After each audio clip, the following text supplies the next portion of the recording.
even in the night. Moon here. All right, y'all. Long time no see. It's been a minute. Been about a month, I think, since my last little podcast episode, but a lot's happened between then and now. I'll probably make like an update video or something talking about it. But for right now, just know that I'm back and I'm back making videos. I'm sure y'all heard my cover. Go listen to that. I think it sounds pretty good. Um, Also, quick side note, it is like 1:47 in the morning right now. Initially, when I thought of the idea for this video, I was just gonna wait till like when it's light outside. However, Spirit told me to get up and make the video tonight, so I'm up and I'm making it tonight. Um, so the topic I wanted to talk about is the journey of me accepting my feminine energy as a man. Um, and I'm going to preface this conversation with saying that um, I am bisexual. For those of you who don't know what that means, which I'm sure most of you do, but just in case so I can clarify, I am a man who likes women and men. Um, Now, note, I don't necessarily think there's a correlation between energies and sexuality. There's straight men who have more feminine energy. There are gay men who have more masculine energy. Everything's a spectrum. So don't think that I'm associating my feminine energy with the fact that I'm bisexual. That's not what this is. However, me being bisexual plays a really big part in why it's so hard for me to accept my feminine energy within myself. Um, so let's go ahead and get started. This is off the dome. I ain't really gonna have no script. I mean, I never do, but like, this is really gonna be off the dome. So basically, let me start off with this. I knew that I liked men as well as women from a very, very young age. But I also kind of knew that, well, actually, I wasn't really aware of it at the time that I had like quote unquote feminine tendencies. I just knew that other people would point it out to me. And when other people would say it, I would get insecure about it because, when you're a little boy, you don't want nobody calling you a girl. And I felt like when I was a kid, that was the insult people used most. Like, for example, when, nobody knows this, by the way. I feel like a lot of people find out things when they listen to this. Anyway, when I was in the sixth grade, I went on a field trip for a week to this place called North Bay. It's kind of like a camp situation, but like for sixth graders, and they go, right before summer break. And I was rooming with like I want to say three or four other boys, and one of the boys was bullying me really bad because he was like, "Why do you talk like that?" Now, me being me, I've talked the way I've talked my whole life, so I've never thought nothing of the way I talk. But he was like, "Why you talk like that? You talk like a girl." And I was like, "What are you talking about? That's just how I talk." And ever since then, I've had like a weird thing about my voice because I naturally talk very animated. I have like a higher voice, so like I spend a lot of my time being very insecure about my speaking voice. Um, but insecurity about my voice started before that, but it became that was the first time anyone has ever said it to me out loud. Um, Originally, my voice insecurity started because of my relationship with my dad. I spent a lot of time with my mom and her family, and her family's mostly women. So I was very comfortable around them because they were women. And I could be myself and I could talk how I wanted. I could crack jokes and I could laugh and I could smile and I could be happy because they didn't care how I acted. But my father, because he was a traditional like man's man, very masculine, very tough, very stern, didn't show emotion, I felt unaccepted that way. So when I was around him, I would act differently. I would drop my voice. I wouldn't smile. I was afraid to crack jokes. I was afraid to laugh because I felt like doing those things made me feminine. And on top of that, my father, he would have instances where he would be like, "You're acting like a girl." Like whenever I'd be emotional or like feel hurt or sad or anything, he'd straight say to me, "Oh, you're acting like a girl." And ever since I've dealt with all that stuff, I've had so many issues just being myself. Because the truth of the matter is, you know, if I'm being completely honest, I feel like I'm very balanced when it comes to my feminine and masculine energy. I feel like it's half feminine and half masculine.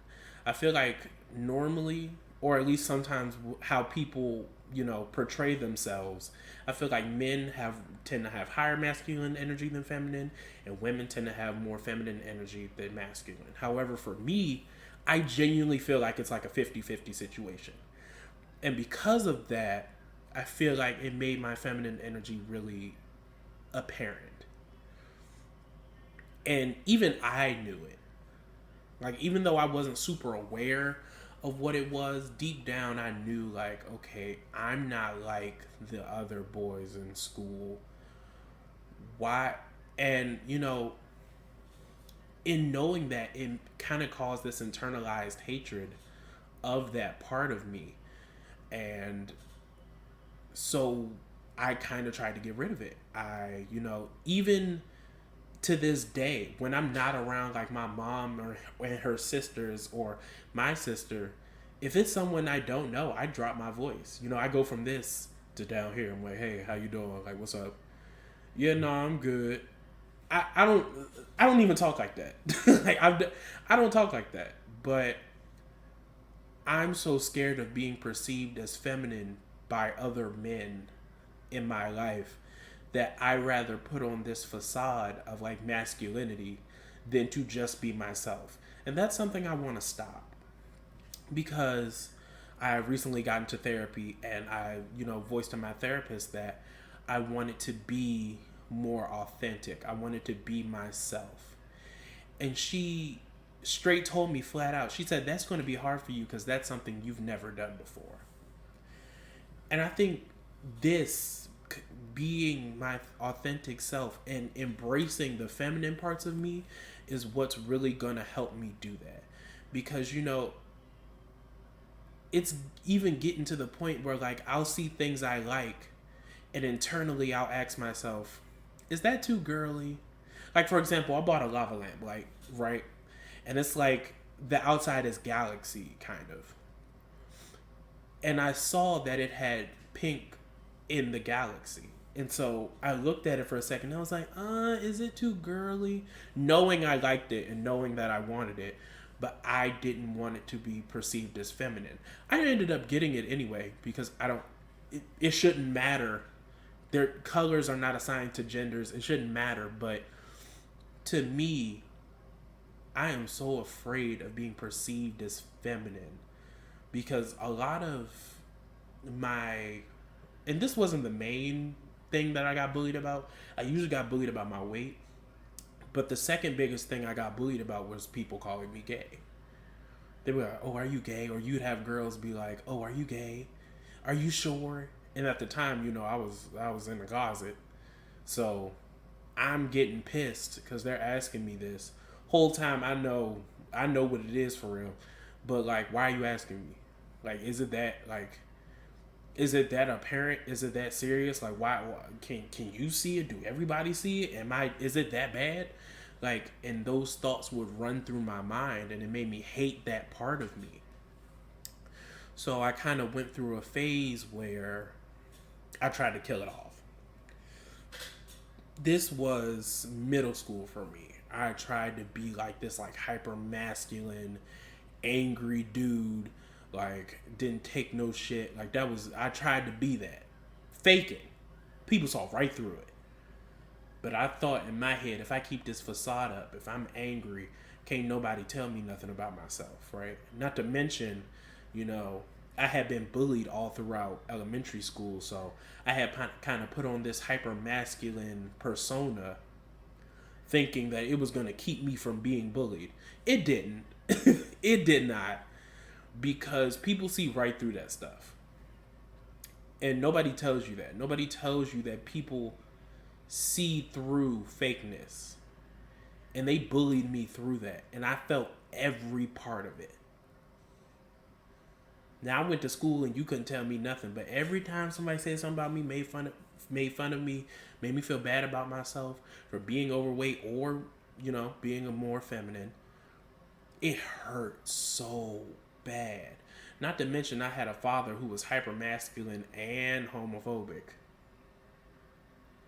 So I knew that me embracing this like part of me wasn't going to work. So now I'm in a situation where I'm like, wow, nobody likes this part of me, including me. So I started hating it.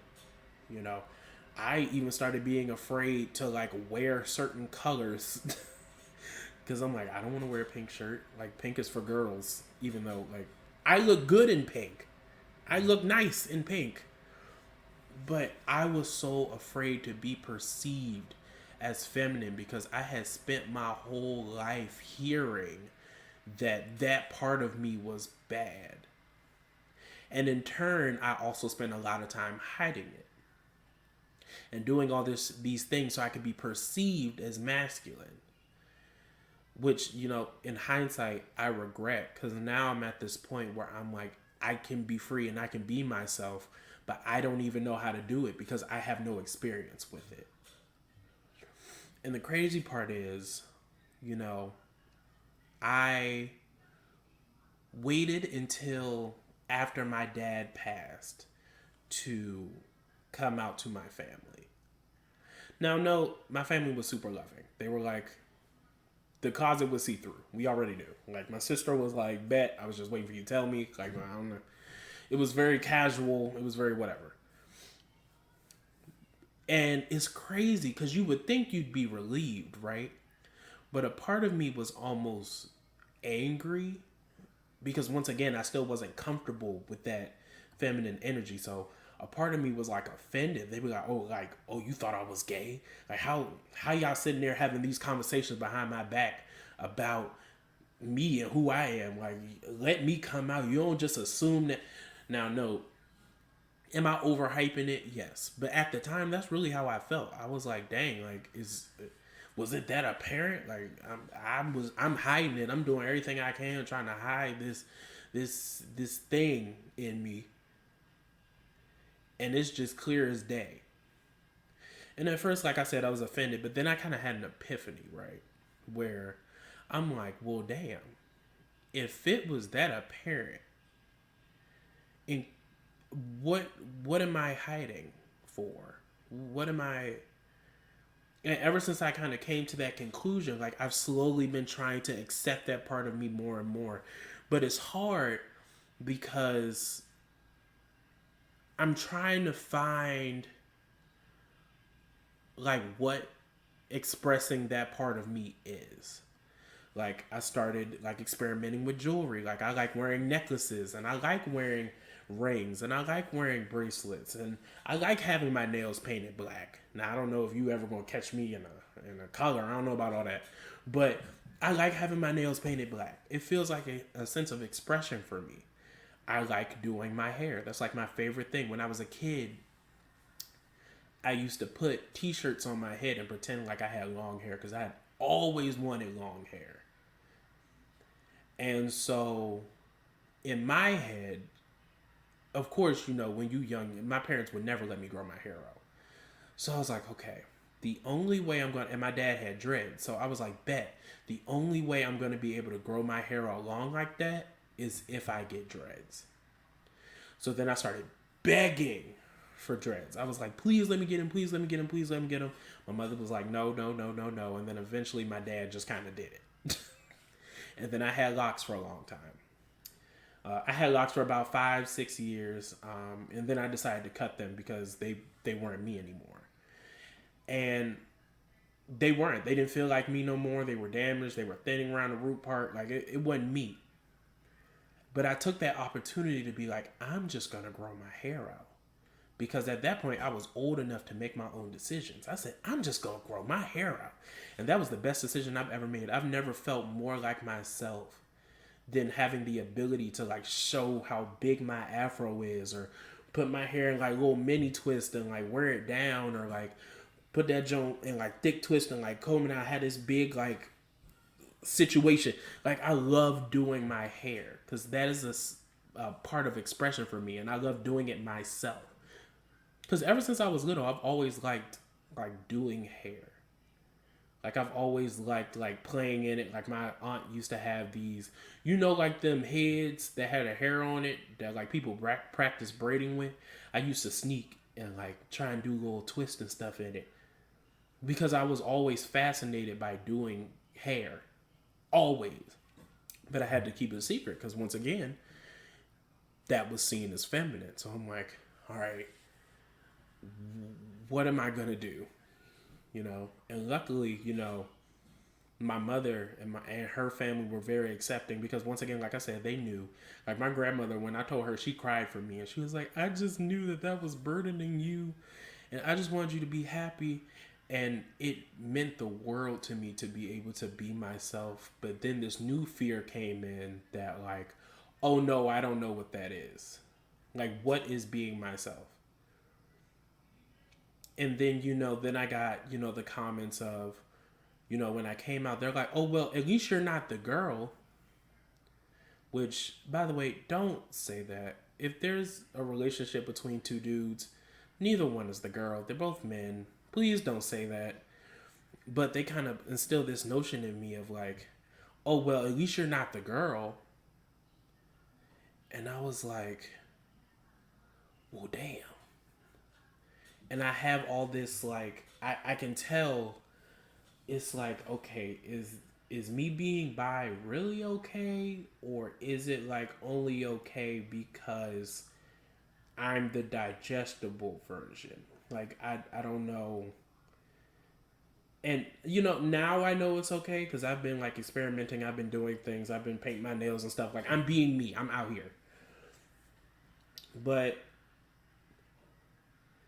it just came with a lot of fear. Like even, based off my trauma now, like I'm gonna be honest with you, I don't feel comfortable around like groups of guys and like friendship situations, familial situations. Like I do not like to be in a situation where I'm around a bunch of men because I don't feel accepted in male spaces. I don't. Throughout my whole life, when I had friends, if I had any, they were girls. Because I always felt more accepted and more comfortable with women. Also because they reminded me of my family, because my family was mostly women.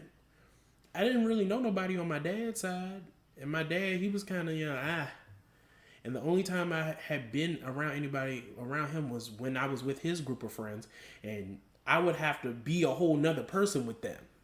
I couldn't stand going over there or being with his friends or going to these parties, and they out here doing who knows what, and I'm just standing around trying not to smile or laugh or anything, and secretly I want to go home about in tears because I have to sit and be quiet and sit in the corner with my arms folded because I don't want nobody to hear my voice and say anything about it.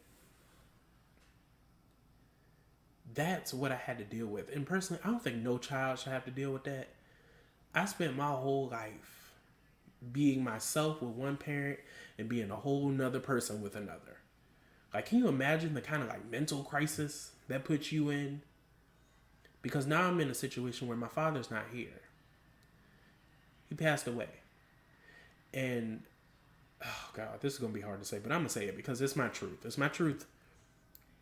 There was very complex emotions about his death, but one of the biggest ones was relief, because I knew that would be the beginning of me.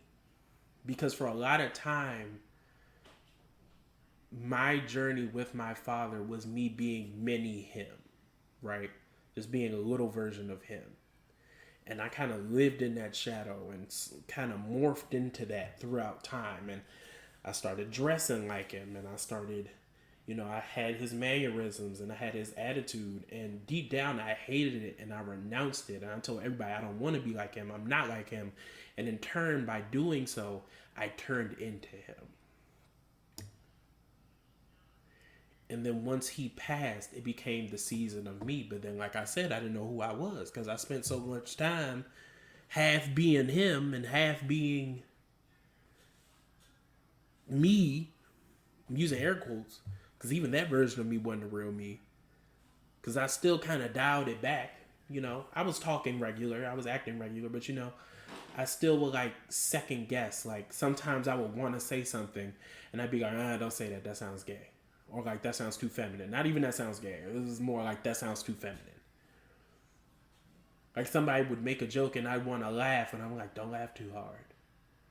Because like, Or like I remember somebody made a comment, I was laughing and I covered my mouth while I was laughing. And they were like, why would you cover your mouth? Only girls do that. And I'm like, okay, so now I can't cover my mouth when I laugh. Got it.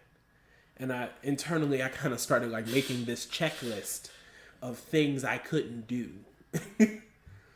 And subconsciously, like even the way I smiled, like I used to smile, like half smile, like with only one side of my face. Because I felt like if I smiled too big, like it wasn't like... I even went through a phase where I didn't smile in pictures at all.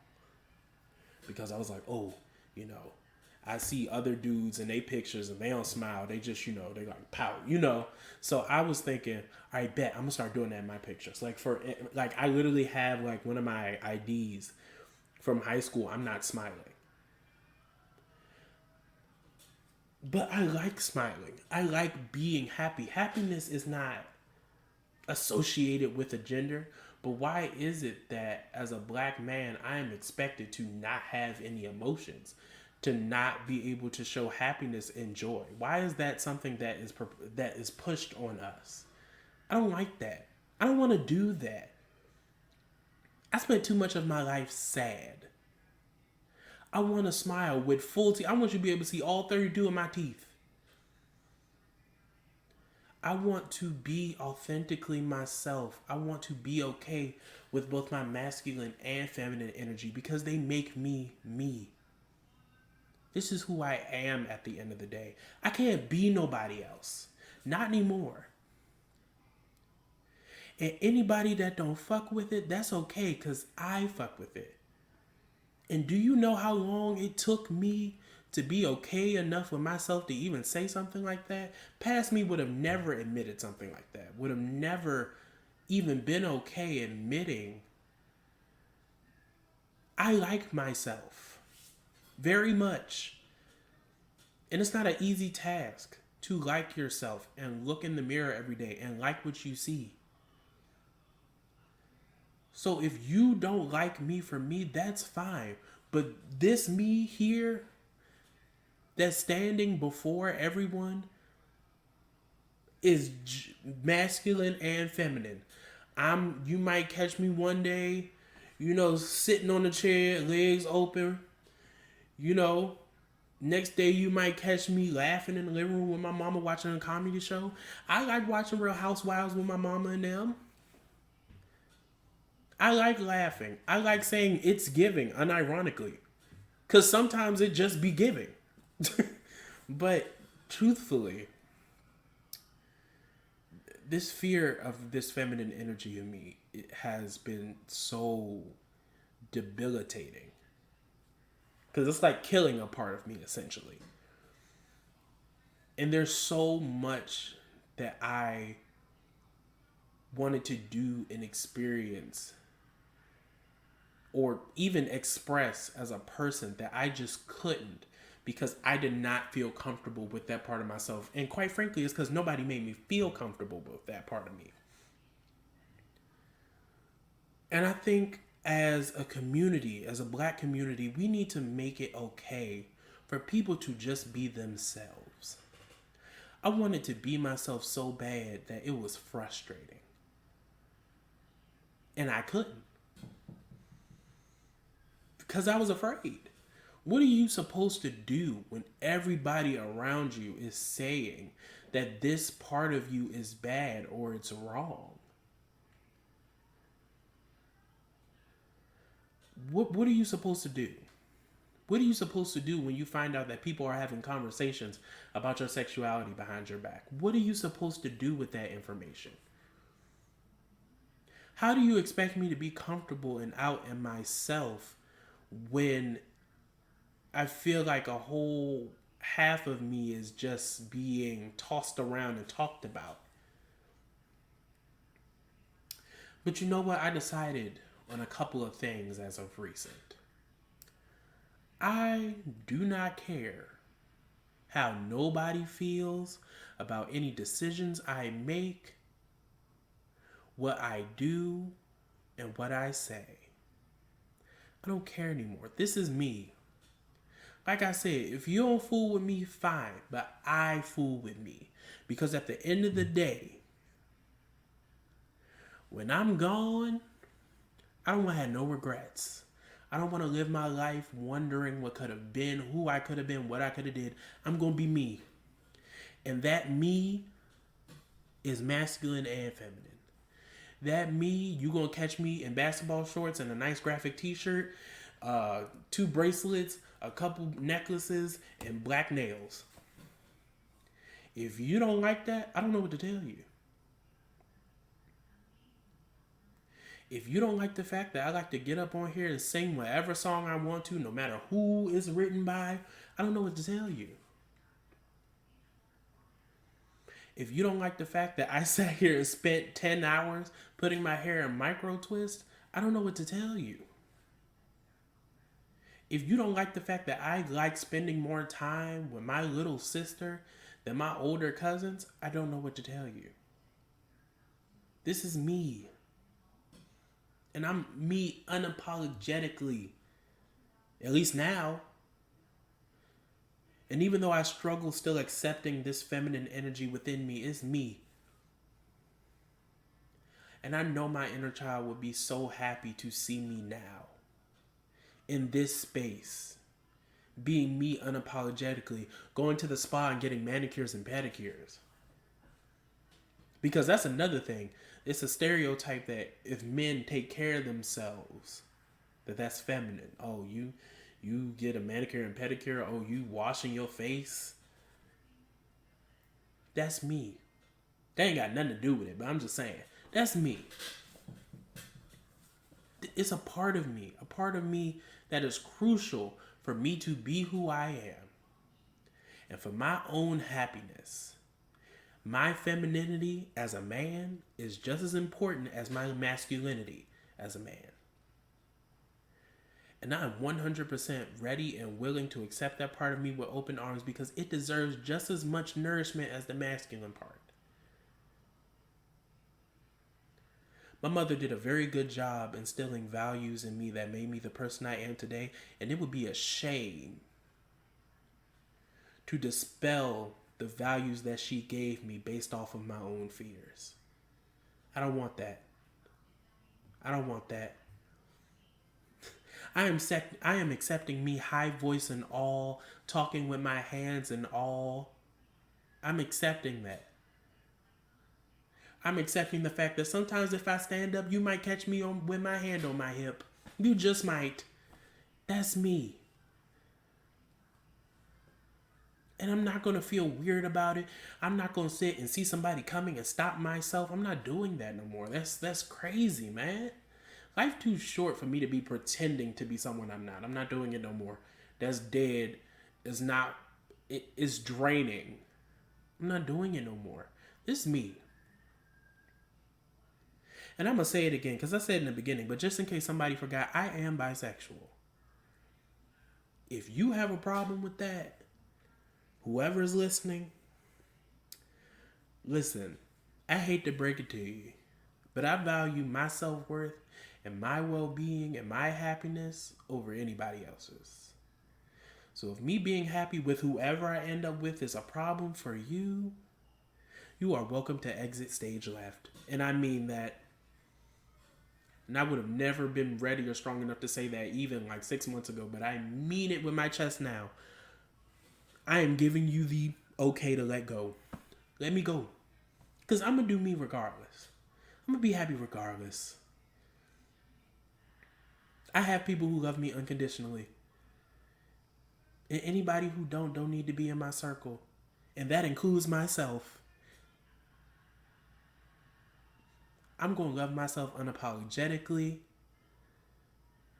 with my whole heart. Because that's what I worked for. This is what I'm working for, what I'm striving for, what these therapy sessions are for, what the meditation and the shadow work and all this stuff that I'm working to do has allowed me to accept that I am a man who is bisexual, who has masculine energy as well as feminine energy, and both sides need to be nourished and loved. Because I'm a whole person. And I am so happy with the person that I am becoming. And the people who are around me now, especially with this version of me, I am a version of me that can finally accept the love that people gave me. Which means I don't need external validation for me to understand who I am as a person. And as I've stated many, many, many times at this point, if you don't fool with me, just know I fool with me. Know my mother fools with me. Know my little sister fools with me hard. Those are my ride or dies. Them two people upstairs, they are my ride or dies. And as long as they value me for who I am, I don't need anything else. For I am a being of both divine, feminine, and masculine energy, and I will worship them both, for they are within me.